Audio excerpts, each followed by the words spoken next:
The pluperfect active indicative has the translation formula had verbed.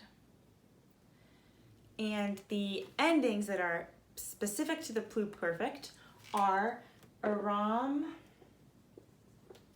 aras, arat, aramus, aratus, erant. So our translation of these 6 finite verb forms now would be I had loved, you had loved, he, she, or it had loved, we had loved, y'all had loved, they had loved.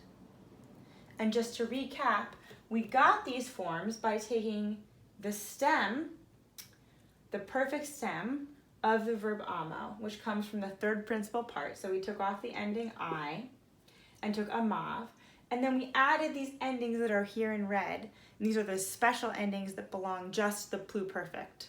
The stem itself is used for all active indicative forms of the perfect verb system.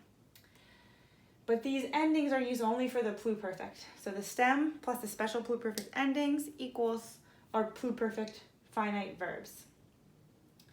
You might notice, if you recall, that these forms aram, aras, arat, just the endings here, are identical to forms of the verb sum.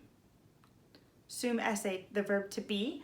In the imperfect tense, sum is aram, I was. Aras means you was. Arat means he, she, or it was. So it's kind of cool that Latin has recycled the imperfect forms of sum and used them as the endings for the pluperfect active indicative tense. And that's all.